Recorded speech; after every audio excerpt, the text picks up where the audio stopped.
இந்தியாவில் 3% தான் பாப்பா இருக்கான். ஆனா 100% பார்ப்பனியம் இருக்கு. இது எப்படி சாத்தியம்? 3 பேரால 100 விஷயத்தை பண்ண முடியுமா? மும்மூர்த்திகளால் கூட முடியாது, கடவுளால் கூட முடியாது. எவ்வளவு பெரிய கிராபிக்ஸ் பண்ண கூட நடக்காது. அப்போ 3 பேர் 3% தான் இருக்கிறான் பாப்பான். ஆனா 100% பார்ப்பனியம் தொடர்ந்து இன்னும் இருக்குது. எப்படி இருக்கு அப்படின்னு பாத்தீங்கன்னா, எவனோ ஒரு 90% பேர் பாப்பான தூக்கி தோல் மேல வச்சுக்கிட்டு இருக்கான். அதான வரலாறு, அதான் தெரியுது. அப்போ வரலாற்றில் யார் அந்த குற்றவாளிகள், பார்ப்பான தூக்கி தோல் மேல யார் வச்சுக்கிட்டு இருக்கான் அப்படின்னு தெரிஞ்சுக்கணும்னா நம்ம கொஞ்சம் பின்னோக்கிப்போம். உணவு முறை, உலகம் முழுக்க உணவு முறைன்னு பாத்தீங்கன்னா 2 உணவு முறை தான் இருக்கு. ஒன்னு சைவம். சைவம்னு சொன்னா உடனே மத்த வைணவமான்னு கேட்காதீங்க, புழக்கத்தில் உள்ளதை சொல்றேன். சைவம்ங்கிறது மாமிசம் சாப்பிடாதது. ஒன்னு சைவம், இன்னொன்னு அசைவம். உலகம் முழுக்க இப்படிதான் இருக்குது. இது சைவம் சாப்பிட்றவன் உயர் ஜாதிக்காரனாவும் அசைவம் சாப்பிட்றவன் தாழ்ந்த ஜாதிக்காரனாவும் கிடையாது. ஒரே குடும்பத்துக்குள்ளார அண்ணன் தம்பிக்குள்ளார இருக்கும், அப்பா அம்மாக்குள்ளார இருக்கும். அவன் சைவம் சாப்பிடுவோம், சாதாரண உணவு பழக்கம், அவ்வளவுதான். நீங்க அப்படியே இந்தியாவுக்கு வாங்க. இந்தியாவில் வந்தீங்கன்னா 2 அல்ல 3 உணவு முறை பழக்கம் இருக்கு. 3 உணவு முறை பழக்கம். ஒன்று சைவம், இன்னொன்று அசைவம், இன்னொன்று அசைவத்துக்குள்ளாரே மாட்டுக்கறி சாப்பிட்ற பழக்கம் ஒண்ணு. இது எவ்வளவு மோசடிங்க. இதுக்கு என்ன பதில் இருக்கு நம்மகிட்ட? பாப்பான்னு ஒரு சமூகம் இந்தியா முழுக்க அவன் பெரும்பான்மையா சைவமே சாப்பிடுறான். இடைநிலை சாதிகாரம் மாட்டுக்கறி சாப்பிடறதே கிடையாது. தாழ்த்தப்பட்ட மக்கள் மாட்டுக்கறி சாப்பிடுறாங்க. அது தீண்டாமைக்கிற உணவா இருக்குது. உலகத்துல எங்கேயுமே கிடையாது. உலகத்துல அசைவம்னா முதன்மையான ஒரு மாட்டுக்கறி தான். ஆப்பிரிக்கா, ஆஸ்திரியா, அரேபியா எந்த நாட்டுல போனாலும் நீங்க அசைவம் சொன்னீங்கன்னா பீஃப், அதுதான், மாட்டு தான் ஃபர்ஸ்ட். ஆனா இந்தியாவில் மாட்டுக்கறி தீண்டாமைக்கான உணவு, ரகசிய உணவு, இழிவான உணவு. இது எப்படி இவ்வளோ நம்ம நான் பேசுறோம்? இதுக்கு என்ன பதில் இருக்கு நம்மகிட்ட? அது அப்படிதாங்க, பாப்பான்னா சைவம் தான், இவன் மாட்டுக்கறி சாப்பிட மாட்டாங்க, அவன் தலித்துனா மாட்டுக்கறி, இப்படிதான் பதில் இருக்கு தவிர இதுக்கு என்ன பதில்? நம்ம வரலாற்றை கொஞ்சம் பின்னோக்கி பார்க்க வேண்டியிருக்கு. 2000 வருஷத்துக்கு பின்னால் யார் இன்னைக்கு சுத்த சைவமா இருக்கிறானோ, யார் இன்னைக்கு மாடை புனிதமாக கருதுகிறானோ, பசுவை புனிதமாக கருதுகிறானோ, அவனோட 24 hours அவன் ஃபுல்லா சாப்பிடுறது மாட்டுக்கறி தான். அதுக்கு சாட்சி வேதத்துல. 2000 வருஷத்துக்கு முன்னால பார்ப்பனர்கள் அவர்களின் முழு நேர உணவு மாட்டுக்கறி சாப்பிடுறது தான். அதுக்கு சாட்சி இன்னமும் யாகம் நடக்கிற முறை. யாகம் ஒண்ணு வளர்த்து நெருப்பு மூட்டுறான் இல்லைங்க, இன்னைக்கு நெருப்பு அனாமத்தா எரியுது. அது அனாமத்தா எரியறதுக்காக அந்த யாகம். நெருப்போட பர்பஸ் இருக்கு இல்லைங்க. நீங்க அறிவியல் ரீதியா யோசிங்க. இன்னைக்கு அதெல்லாம் சடங்கெல்லாம் வச்சிருக்கிறான். ஆனா எதையோ போட்டு நெருப்பை தொடர்ந்து எரிய வச்சுக்கிட்டே இருக்கிறான்ல, கேஸ் மாதிரி. அது எதுக்காக அந்த பழக்கம் உருவாச்சு அப்படின்னு யோசிச்சீங்கன்னா, அது யாகத்தில் பலியிட்ட மாடுகளை, குதிரைகளை அதில் வேக வைத்து தின்பது. இது பெரியார் அம்பேத்கர் சொல்லல, நான் சொல்லல, அவனே சொல்லியிருக்கான் ரிக்வேதத்துல. இது பெரியார் எடுத்து நிறைய காரியம் முடிச்சிருக்காரு. அம்பேத்கர் பட்டியல் எடுத்து போட்டிருக்காரு. ரிக்வேதத்தில் மாட்டுக்கறியை பங்கு போட்டு அதை எப்படி வேக வைக்கிறதுக்கு தான் ஸ்லோகம் நிறைய. அப்ப யாகத்தோட பர்பஸ், இன்னைக்கு வெட்டியா யாகம் தீ போய்கிட்டு இருக்கு, யாராவது பார்த்தோமா அது என்னமோ சடங்கு, அதெல்லாம் கிடையாது. அதோட நோக்கம் என்னன்னா அதுல வேக வச்சு சாப்பிடுறது தான் தீ. அந்த காலத்துல தீ இன்னைக்கு அப்படிதான், அந்த காலத்துல அதோட இன்னும் கூடுதல் அப்படித்தானே இருந்திருக்கும். அப்ப அவன் என்ன பண்ணிருக்கிறான், பார்ப்பனர்கள் 3 வேலையை தீவிரமா பார்த்தான். 3 முக்கியமான வேலைகளை பார்த்தாங்க. என்னன்னா, மாட்டுக்கறி சாப்பிட்டான், அப்புறமும் மாட்டுக்கறி சாப்பிட்டான், திரும்பி மாட்டுக்கறி சாப்பிட்டான். மாட்டுக்கறி சாப்பிடுறதே அவனோட வேலை, வேற எதுவும் கிடையாது.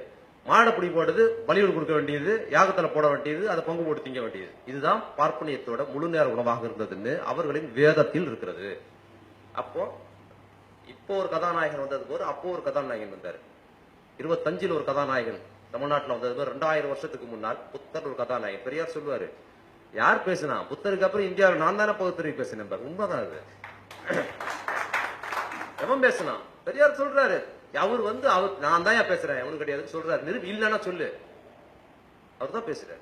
பகுத்தறிவுங்கிறது சமரசம் செய்து கொள்வதல்ல, இந்து மதத்தோடையும் ஜாதிகளோடையும் கிளறு கட்டா கோடு கிழிக்கிறது. உலகத்துல இந்தியாவில் 3 பேர் தான் அதை செஞ்சான்.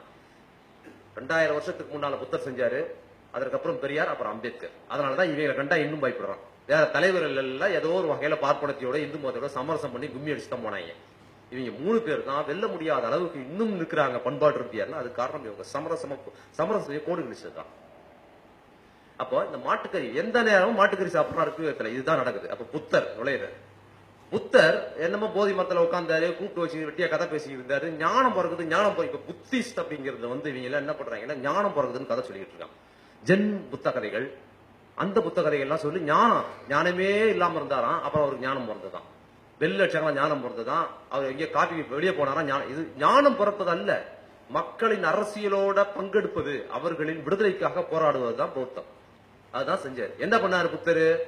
ஒரு விவசாயத்திற்கு, விவசாய வேலைகளுக்கு கூட இல்லாமல் மாட்டுக்கறியை சாப்பிட்டே காலி பண்றானுங்க மாட பார்ப்பனர்கள். எல்லாரும் மாட்டுக்கறி சாப்பிட்டான். எல்லாரும் அவன்லாம் தேவை போக, விவசாய வேலைகளுக்கு போக மீதி இருந்த போதான் மாட்டுக்கறி சாப்பிட்டான். பார்ப்பான் சாப்பிட்ட மாட்டுக்கறினால் மாடுங்கிற இனமே அழிஞ்சு போற மாதிரி ஒரு சூழல் உருவாகுது. புத்தர் விவசாயிகளுக்காகவும் பார்ப்பனர்கிட்ட இருந்து மாடுகளை பாதுகாப்பதற்காகவும் ஒரு இயக்கம் ஆரம்பிக்கிறார். அந்த இயக்கம் பார்ப்பனர்களால் பாதிக்கப்பட்ட விவசாயிகள் மத்தியில இந்தியா முழுக்க ஒரு அலைபோல் திரடுறாங்க புத்தர் பின்னால. அதுதான் புத்தர் இந்தியா முழுக்க வந்தது. சும்மா போய் புத்தரை கொண்டாடுவான். இந்தியா முழுக்க என் புத்தருக்கு செல்வாக்கு இருக்குன்னா இது பிரச்சனைகள் அவர் உள்ள வராது, இந்தியா முழுக்க வருது. இதுல இன்னும் நுட்பமான விஷயம், திருவள்ளுவர் புலால் உண்ணாமை பேசியிருக்காரு. ஏன் புலால் உண்ணாமை பேசினாரு அப்படின்னு பாத்தீங்கன்னா, அவர் பேசுனது 2000 வருஷத்துக்கு முன்னால. அன்னைக்கு ஃபுல் டைமா சாப்பிட்டது யாரு? பாப்பான் தான் சாப்பிட்டான். அதனாலதான் புலால் உண்ணாமை பேசினார் திருவள்ளுவர். இன்னைக்கு என்ன சொல்றான் இவன்? அவர் புலால் உண்ணா பாப்பா, அவர் திருவள்ளுவரே பாப்பான்னு கதை விடுறான். சரி, 2000 வருஷத்துக்கு முன்னால திருவள்ளுவர் பாப்பாம்னா ரிக்வேதத்துல மயரா புடுங்குனீங்க அப்படின்னு கேட்கணும். நம்மளால கேட்க முடியாது. ரிக்வேதத்துல மாட்டுக்கறி சாப்பிட்டுக்கிட்டு இருக்கும் போதோட திருவள்ளுவர் புலால் உண்ணாமை பேசுறாரு. அப்ப நீ சைவம் கிடையாது, நீ அசைவம் தான் சாப்பிட்டு இருக்கிற. வா மூஞ்சில காய்த்து போறதுக்கு தான் புலால் உண்ணாமைன்னு ஒரு அதிகாரம் போட்டு பெரிய திருவள்ளுவர் எழுதியிருக்கிறார். அது அவரோட ஐடியாலஜி, அது புத்தரோட அலை. அந்த பீரியட்ல தான் இருக்கிறாரு வள்ளுவர். அந்த அலையில அவர் அதை எழுதுறாரு. ஆனால் புத்தர் அப்படி கிளறு கட்டா அவர் துண்டா அசைவம் சாப்பிடக்கூடாது, அப்படி மாடை சாப்பிடக்கூடாதுன்னு சொல்லல. விவசாயிகளுக்கு வேலைகளுக்கான மாடுகளை பாதுகாப்பதற்காக புத்தர் இயக்க ஆரம்பிக்கிறார். அது எப்படின்னா, இந்த நடைமுறையோட சொல்றேன். அது மாடுகள் மேல் உள்ள பாசம், மாடுகள் மேல் உள்ள பக்தி எல்லாம் கிடையாது. இன்னைக்கு மான சல்மான் கான் சாப்பிட்டா கூட போலீஸ் உள்ள வைக்கிறது இல்ல. அது என்ன மான்கள் மேல் உள்ள பக்தியா? மான் ஒரு அரிதான இனமா மாறுதுங்கிறதுனால அரசு ஒரு திட்டம் போட்டிருக்கு. அதனால மான பாதுகாக்கலாம். அதைத்தான் புத்தர் செஞ்சாரு. அதனால மாட்டை புனித இல்லாம பார்க்கல, வேலைக்கே இல்லாம சாப்பிட்டுக்கிட்டு இருக்கான் போது பெரிய செல்வாக்கு பெறுகிறார் மக்கள் மத்தியில். புத்தர் பார்ப்பனையும் வீழ்த்தப்படுகிறது. முட்டி தள்ளுது மாடு, அவன் தின்ன மாடு அவனை பார்ப்பான வரலாற்றுல துப்புர. அதனாலதான் புத்தம் ஜெயிக்குது, புத்தர் ஜெயிக்கிறாரு, வேத மதம் வீழ்ந்து போகுது, பார்ப்பனர்கள் வீழ்ந்து போறாங்க வரலாற்றுல. ஆனா சும்மா இல்ல, அதான் பார்ப்பனியம். அவன் என்ன பண்ணான்? எந்த மாட்டுக்கறி, எந்த மாடு முற்றி வரலாற்றில் நாம் கீழ் வீழ்த்தப்பட்டமோ அந்த மாட்டு மணி ஏறி உட்கார்றான். எப்படின்னா, அவன் மாட்டுக்கறி சாப்பிடறத கைவிடல, மாறாக பார்ப்பனியம் ஒரு புதிய செயல் திட்டத்தை கொண்டு வருது. அது வரைக்கும் கடைபிடிச்சு எல்லாத்தையும் கைவிட்டுறான். குறிப்பா ஒண்ணு சொல்லணும், இன்னைக்கு பாப்பா அவன் கதைகள், அவனோட கடவுள் கதைகளை பத்தி, பிரம்மாவை பத்தி, தேவேந்திரன் ஒரு பொம்பளை பொறுக்கி, பிரம்மா ஒரு பொம்பளை பொறுக்கி மகளுடைய உறவு கொண்டாடலாம் கதை இருக்குல்ல. அந்த கதையெல்லாம் யார் பெரியார் எழுதினாரு? இல்ல அம்பேத்கர் எழுதினாரு? இல்ல புத்தர் எழுதினாரா? பாப்பான் தான் எழுதினான். அது நமக்கு தெரியுது. ஏன் எழுதினான்னு ஒரு கேள்வி இருக்குல்ல, அதுக்கு என்ன பதில் இருக்கு நம்மகிட்ட? ஏன் எழுதினான்னா, அவன் பார்ப்பனியத்தால் வீழ்த்தப்பட்டான். ஏற்கனவே இருந்த விஷயங்களை மீண்டும் தூக்கி நிறுத்திக்கிட்டு வந்தான்னா மரியாதை இருக்காது. அதனால் புதிய திட்டங்களோடு, புதிய விஷயங்களோடு இன்று பிஜேபி வருவது போல அன்னைக்கு வரான். என்ன பண்றான்னா, அதெல்லாம் அவன் ஏற்கனவே தேவேந்திரன் இந்துனாங்களா நீ கோயில் கிடையாது. ஏன் கிடையாது? பிரம்மாவுக்கு கோயில் கிடையாது. ஏன் கிடையாது? அதை அவர்கள் தான் கைவிடுறான். என்ன பண்றான்னா, அவன் வழிபட்டு மரியாதையா இருந்த சமூகத்துக்குள்ளார இழிவா மாறினதுக்கு அப்புறம் எல்லாமே இழிவா மாறி போகுது. அவன் என்ன பண்றான்? எல்லாத்தையும் கைவிடுறதுக்கு அவன் காரணம், அவனே தன் கடவுளை பற்றி மோசமான கதைகள் எழுதுறான். கைவிடுறதுக்கான காரணத்தை கைவிட்டுட்டு அதுக்கப்புறம் தான் மீட்டுருவாக்கம் பண்றான். இந்த முதல்ல புதிய கடவுளை உருவாக்குறான். சிவன், விஷ்ணு இதெல்லாம் அதுக்கப்புறம் தான் வருது. வேற நிறைய கடவுள்களை கொஞ்சம் கொஞ்சமா கொண்டு வரான் பௌத்தத்துக்கு எதிராக. அது முக்கியமாக அவன் செஞ்சது என்னன்னு பாத்தீங்கன்னா, எந்த மாடு முட்டி வீர்ல போனானோ அவன் மாட்டுக்கறியை சாப்பிடுவது மட்டும் கைவிடல தோழர்களே. அம்பேத்கர் அழகா சொல்லுவாரு, பார்ப்பனர்கள் தியாகம் செய்தார்கள். என்ன பண்ணான்னா, அவன் சைவ உணவுக்கே மாறிடுறான். அப்பதான் மரியாதை இருக்கும். அதாவது உணவு முறை பழக்கம். மாட்டுக்கறியோ எந்த உணவு சாப்பிட்டாலும் அது திட்டமிட்டு கைவிடுறது சாதாரண விஷயம் இல்லை. அதனாலதான் அம்பேத்கர் சொல்றாரு, தியாகம் செய்தார்கள் பார்ப்பனர்கள். அப்பதான் முன்னிட்டு வாக்கம் பண்ண முடியும். அப்ப எந்த மாடு முட்டி வீழ்த்தியதோ அந்த மாட்டை புனிதமா மாத்துறான். எந்த மாட்டுக்கறி அவன் சாப்பிட்டானோ அந்த மாடு புனிதமான வடிவத்துக்கு மாறுது. அப்ப என்ன பண்றான்? ஒரு சிஸ்டத்தை உருவாக்குறான். அவன் ஒரு பிரச்சாரம், பண்பாட்டு ரீதியான ஒரு பிரச்சாரத்தையும் உளவியல் ரீதியான ஒரு பிரச்சாரத்தையும் பௌத்தத்துக்கு எதிராக உருவாக்குறான். இந்த மாடை முன்னிறுத்தி உருவாக்குறான். என்ன உருவாக்குறான்னு பார்த்தா, மாடை பற்றி அவன் சொல்றான், நீ என்ன வேணுமாலும் சாப்பிடு, ஆனா மாடு தெய்வம், புனிதமானது. மாடு நம்மளோட குலமாதா, கோமாதா, அது நமக்கான கடவுள் அப்படின்னு ஒரு பிரச்சாரத்தை தீவிரமா ஏத்துக்கிறான். அதை பேசுறான். அப்போ இப்போ வரலாற்று ரீதியாக சைவம் பார்ப்பனர்கள் ஏன் சைவ உணவுக்கு மாறினார்கள், இன்னைக்கு சைவம் சாப்பிடுறாங்கிறதுக்கு ஒரு காரணம் கிடைச்சு போதா. இப்ப அடுத்தது, இந்த மாட்டுக்கறி சாப்பிடாத கைவிட்டான்ல அவனை எப்படி கண்டுபிடிக்கிறது? இப்ப என்ன பண்றான், பார்ப்பன பிரச்சாரம் தொடர்ந்து நடக்குது பௌத்தத்துக்கு எதிராக. அவன் போராட்டம்லாம் நடத்தல, பண்பாட்டு ரீதியாவே சொல்லுறான். என்ன சொல்றான், மாடு ரொம்ப புனிதமானது, நீ எதை வேணுமாலும் சாப்பிடு, மாட்டை சாப்பிடாத. ஏன்னா மாடு இவனை வீழ்த்தியது, அந்த மாட்டை புனிதமாக்கி மேலே ஏறி உட்காரணும்ல. இந்த பிரச்சாரத்தை தொடர்ந்து பேசி பேசி பேசி பேசி மாடை எவன்லாம் புனிதமாக கருதுகிறானோ அவன்லாம் மேன்மையானவன், மாட்டை எவன் சாப்பிடுறானோ அவன்லாம் கேவலமானவன் பிரச்சாரம் தொடர்ந்து செய்யறான் பார்ப்பனர்கள். பார்ப்பன பிரச்சாரத்துக்கு ஒத்துக்கொண்டு அந்த மோசடிக்கு பலியானவர்கள் எல்லாம் மாட்டுக்கறி சாப்பிடறத கைவிடுறான். அவன் இடைநிலை சாதியா உருவாகிறான். பார்ப்பனத்தையோடு தொடர்ந்து போராடி மாட்டுக்கறியை சாப்பிட்டவன் தீண்டாமைக்கு உள்ளாகிறான். அம்பேத்கர் அழகா சொல்லுவாரு, இந்த ஆய்வாளர்கள், இந்திய ஆய்வாளர்கள் என்னென்னமோ பண்ணிருக்கான், அதை பண்ணிருக்கான், மொகஜதார் அரப்பம்மா இந்தியாவில இருந்து வந்தான், கனிஷ்கர் வந்தான், அவன் வந்தான், இவன் வந்தான், என்னென்னமோ பண்றான் ஆய்வுகள். ஆனா அவன்லாம் என்ன சொல்றான்னா, இந்தியாவுக்குன்னு ஒரு முறையான வரலாறு இல்லைங்கிறான். பெரிய மேதைகள் மார்க்சியறிஞர் கூட அதை சொல்லியிருக்காங்க. ஆனா அம்பேத்கர் காரி முடிஞ்சாரு அவங்க மேல, அவங்க சாதிய கண்ணோட்டத்தின் மேல. இந்தியாவுக்கு வரலாறு இருக்குது, அந்த வரலாறு பார்ப்பனியத்துக்கும் பௌத்தத்துக்குமான போராட்டம் தான் இந்திய வரலாறு நிரூபிச்சார் அம்பேத்கர். அது இன்னைக்கு நடக்குது, அது இன்னும் நடக்குது, அது தொடர்ந்து நடந்தது. அப்போ மாடை புனிதமா மாற்றி மாட்டை குறியீடாக மாற்றி தொடர்ந்து பிரச்சாரம் செய்ததனால் மாட்டுக்கறி சாப்பிடறத கைவிட்டவன் இடைநிலை சாதியாக வடிவம் பெறுகிறான். இந்த மாட்டை மத்த கறியெல்லாம் சாப்பிட்டுக்கிட்டு மாட்டுக்கறியை மட்டும் சாப்பிடறத கைவிட்டவனும் பார்ப்பன அடிமைகளாக மாறுறான். பார்ப்பனர்களும் அவனுக்கான ஒரு அடிமை செட்டப்பும் உருவாகுது. மாடை வச்சு நடக்குது. இந்திய அரசியல் மாட்டுக்கறிக்கு ஒரு முக்கிய பாத்திரம் இருக்கு இன்னைக்கு வரைக்கும், இஸ்லாமியர் வரைக்கும் இருக்காது, முக்கிய பாத்திரம் வைக்கிறான். அப்புறம் என்ன ஆகுது, இவங்க ரெண்டு பேரும் சேர்ந்துக்கிட்டு மாட்டுக்கறி சாப்பிடறன்னு புறந்தள்ளுறான். இப்ப தாழ்த்தப்பட்ட சமூகம் ஒரு சமூகம் உருவாகும். இதுதான் சிஸ்டம். நீங்க அப்படியே வாங்க இப்ப இறங்கி. இப்ப மாட்டுக்கறி சாப்பிடுறதுல இருந்து இடைநிலை சாதின்னு ஒண்ணு உருவாகிறான்ல, இந்த இடைநிலை சாதி யாரு, இவன் தான் பார்ப்பன அடிமையா 2000 ஆண்டுகளுக்கு முன்னால உருவானா அப்படிங்கிறதுக்கு இன்னைக்கு சாட்சி இருக்குது. இது சும்மா எல்லாம் சொல்லல, அம்பேத்கர் தாயா இன்னும் சாட்சி இருக்குது. எவனெல்லாம் தன் வீட்டில் குழந்தை பிறந்தா, கல்யாணம் நடந்தா, கருமாதி நடந்தா, திவசம் நடந்தா, நடந்தா, போனா, நின்னா, தும்புனா, பாப்பானா கேட்காம எந்த முடிவும் செய்ய மாட்டான். யார் செய்ய மாட்டாங்க, இடைநிலை சாதிகாரன். எதுவுமே தன் குடும்பத்தின் எந்த நிகழ்வு நடந்தாலும் அந்த நிகழ்வுக்குள்ளார பார்ப்பான கலந்து பேசாம எதுவுமே செய்ய மாட்டான். தூக்கிட்டு ஓடுவான், ஜாதகத்தை தூக்கிட்டு கூட்டு வந்து இதை பண்ணுவான், இது தொடர்ந்து பண்ணுவான்.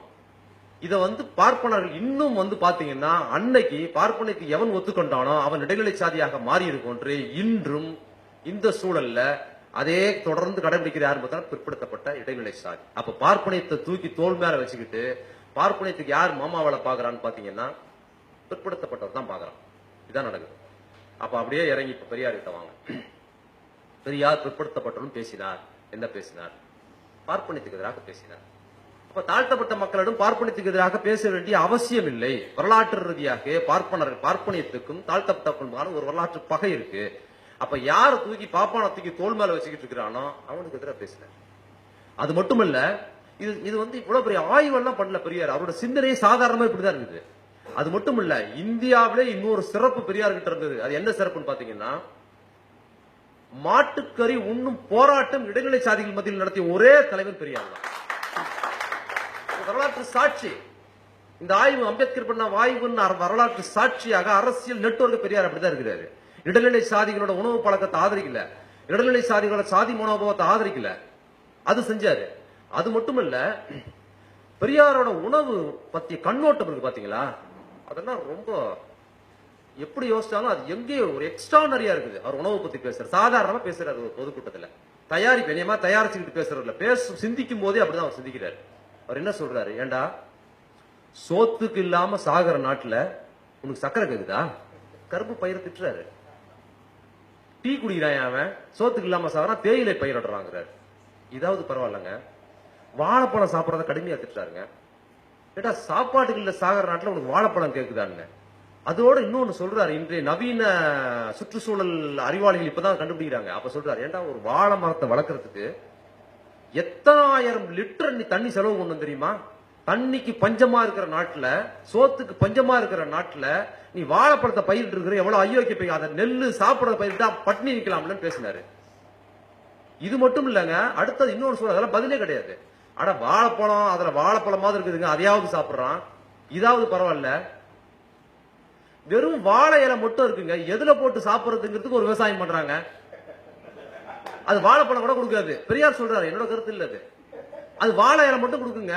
எவ்வளவு திமிரும் கொழுப்பும் இருக்கு இவனுங்களுக்கு பேசுறாரு. ஏன்டா அது எவ்வளவு தண்ணிடா, அதனால என்னடா உன் சாதி வெறிடா, உன் சாதி புத்தி, இலையில சாப்பிடுற சாதி புத்தி அப்படிங்கிறாரு. யாரு இப்ப கூட பாருங்க, வீட்டுக்கு போனா இலையில் சோறு போடுகிற பழக்கம் யாருகிட்ட இருக்குன்னு பாத்தீங்கன்னா பார்ப்பனர்கள் கிட்ட. பார்ப்பனர் இல்லாத முதலியார், செட்டியார், பிள்ளைமார், நாயுடு இந்த சமூகத்தில் தான் இருக்கும். நீங்க தாழ்த்தப்பட்ட மக்கள் வீட்டுக்கோ இஸ்லாமிய வீட்டுக்கு போனீங்கன்னா தட்டுல தான் சோறு கொடுப்பாங்க. சரியா, கரெக்டா சொல்றாரு. அது ஒரு தலித் அரசியல் இருக்கு. ஏன்டா உன் சாதி புத்தி, தீண்டாமை கடைபிடிக்கிற புத்தி, இலையில ஏன்டா சோறு திங்கிற, கடுமையா திட்டுறாரு. அது மட்டும் இல்ல, இன்னைக்கு மறைநீர் அரசியல்னு ஒண்ணு இருக்கு. மூன்றாம் உலக நாடுகள் மீது அமெரிக்கா போன்ற ஏகாதிபத்திய நாடுகள் இன்னைக்கு என்ன சொல்றோம்னா, இந்தியாவுக்கு நிறைய சோர்ஸ் கொடுக்குறோம், வெளிநாட்டு வருமானம் வருது, இல்ல ஒரு வெண்டக்காயும் கிடையாது. திருப்பூர்ல இருக்கிற பனியன் கம்பெனில ஏன் அந்த ஆர்டரை கொடுத்திருக்கிறான்னா, குறைந்த கூலி மட்டுமல்ல தொடர்களே, அவன் நாட்டுல தண்ணி மாசுபடக்கூடாதுங்கிறதுக்காக தான் முதல்ல இதை கொடுக்குறான். முதல்ல அவன் கொடுக்கறதே அதுக்குதான். அப்புறம் குறைந்த கூலி. இன்னொன்னு தரமா தயாரிக்கிறானா இவன் நம்ம ஊர்ல. அவனுக்கு அவன் தான் கத்துக்குறான் தரம். இவன் தயார் பண்ணதுல பாதி ரிசைன் பண்ணிட்டானா இவன் கம்பெனி இழுத்து மூட்டு தூக்குல தொங்க வேண்டியதுதான். அப்படிதான் இருக்கு திருப்பூர் நிலவரம். அப்ப எதுக்காக கொடுக்குறான்னா, அவனோட நீரை, நிலத்தடி நீரை மாசுபடாம பாத்துக்கிறான். அதை கொண்டு போய் எங்க கொட்டினாலும் அந்த நீர் திருப்பி திருப்பி இங்கதான் சொல்றான். அதை பாதுகாத்து கொடுக்குறான். அப்புறம் இங்க இயற்கை வேளாண்மைன்னு ஒண்ணு வச்சிருக்கானுங்க. இந்த இயற்கை வேளாண்மை அப்படியே உரம் எல்லாம் போடாம தயார் பண்ணி அதை அப்படியே அமெரிக்காவுக்கு அனுப்புறானுங்களாம். அமெரிக்காக்காரன் ஊக்கப்படுத்துறாங்க. இந்த விளக்கெண்ணெய் இயற்கை வேளாண்மை பண்றதுக்கு ஏகப்பட்ட நன்னீர் செலவு பண்ணணும். அதை அவன் செலவு பண்ண தயாரா இல்ல அமெரிக்காக்காரன்.